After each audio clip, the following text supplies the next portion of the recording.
Hello, everyone, and welcome to a new episode of Sean's Stuff. I am Sean. I hope everybody's doing well this evening. So, I wanted to focus tonight on my collection of 1978 Topps baseball cards. And as I've mentioned on the channel before, it is absolutely my favorite Topps set. Um, I don't know, just the design I've really always enjoyed, and it's always been kind of one of those kind of like things I've liked. So I don't know how else to explain it. So forgive me. But at any rate, on my last video, I had showed the results of the giveaway break that Card Wolf had for his 200 subscriber contest, and he sent me some just really jaw-droppingly fantastic 1978s. Gary Carter, Tom Seaver, Jim Palmer, just to name a few. But so that really got my blood pumping again to kind of get back on that 78 wagon. So I did pick up a lot of 1978 cards from eBay, but I do want to focus real quick on a few that I already had in my collection, and just go through them one by one real quick. Here is right here we've got Don Baylor shown here with the California Angels, and that is card number 45. Or excuse me, 48 in this set. And for the play ball game, Don Baylor was a strikeout, so unfortunately. And if you don't mind for a moment, I'm just going to talk a little bit about Don Baylor, who he was always one of my favorite players.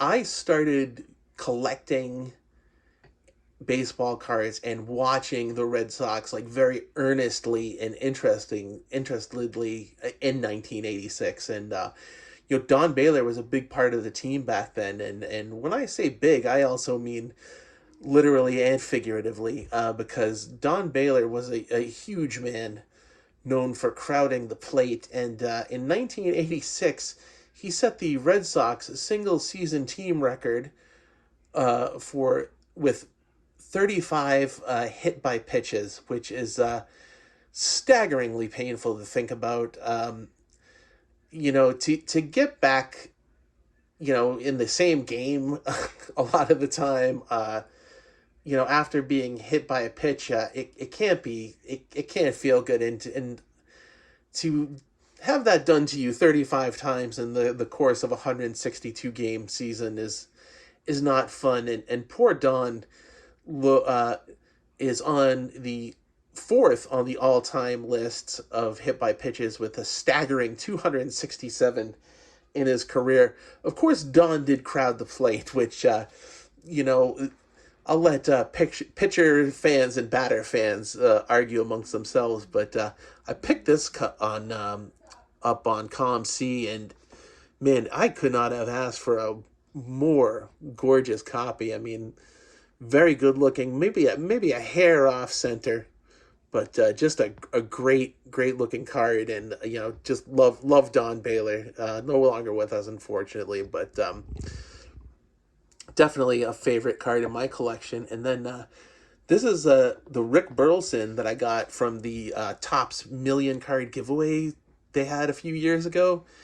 And this one isn't quite as nice a shape, but considering some of the conditions, I've got other cards from that giveaway, and this is positively packed fresh. But one of the reasons I chose Rick was, of course, he's a Red Sox, and he was also one of those, definitely a hometown hero in Boston. 4-time All-Star, 3 of those with the Red Sox. Didn't have I guess relatively, he played 13 years in the majors, which is a very, very decent chunk of time. Absolutely a guy you'd like to have on your team.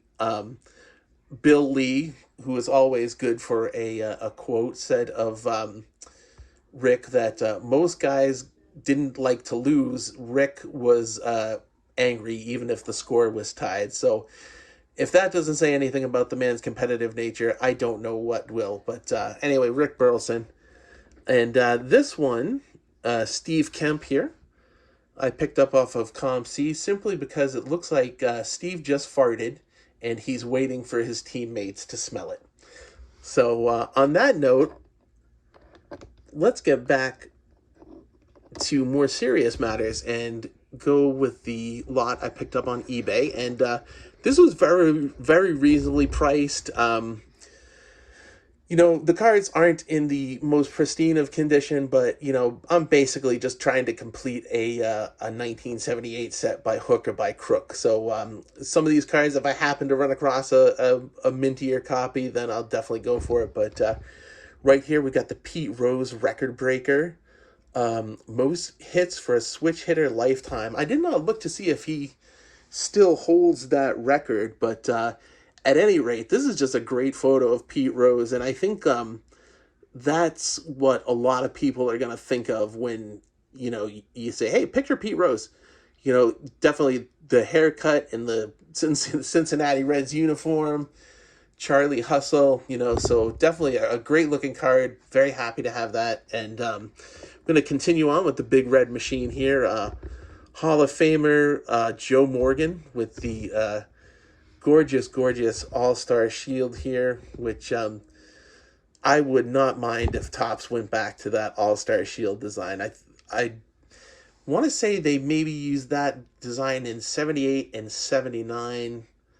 I'm not sure. I would love for them to go back with it. But anyway, this Joe Morgan card was definitely the best in this lot condition-wise. Just really, really great looking copy.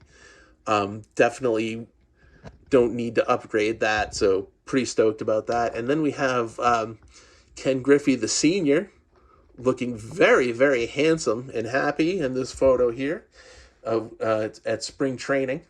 And, you know, Ken Griffey went on to have a son who you might have heard of, Ken Griffey Jr., who, ironically enough, also went on to play Major League Baseball. I wonder whatever became of him. But anyway, Ken Griffey, nice card. And another really cool one that I was really happy to add was the Robin Yount early career card. You know, this is his rookie was in 75, but you know, still very early on in his career, looking young without the trademark stash. And I like the simplicity of these older Brewers uniforms. You know, as fun and cool as the current logo is, you know, with the design and that, there is something to be said about just that bold yellow M on the blue cap. You know, that's a ball cap right there. And then definitely a big add to this was the 78 Reggie Jackson. And well, sorry. You know, definitely a great card to have in the collection. Again, this is kind of like the Reggie Jackson picture. You know, that's how you expect to kind of see him. You picture him taking a big cut. Got the gorgeous All-Star Shield right there. And this 78 card is very cool because he was coming off of his just monster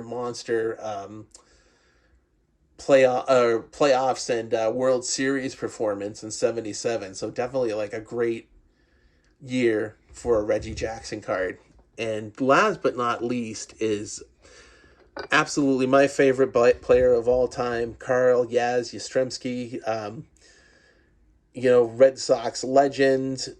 He was, you know, when I was very young, he was still like the guy. You know, if I did get to see him play at Fenway, it was I was very young and probably don't remember it because I know he did retire in 83, but still just an amazing, incredible player.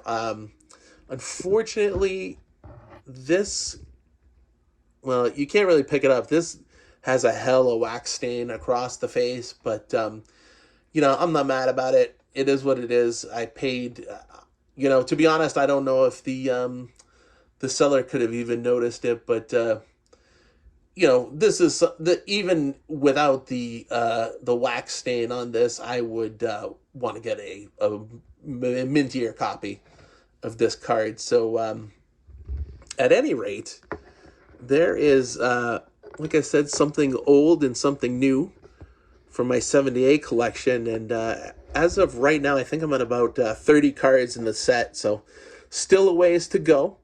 And, we'll be definitely looking out for big lots of commons and that kind of thing. And it's going to be a fun project. So I hope you enjoyed this look at these 1978 cards. And thank you for joining me. And I'll talk to you guys again real soon. All right. Bye-bye.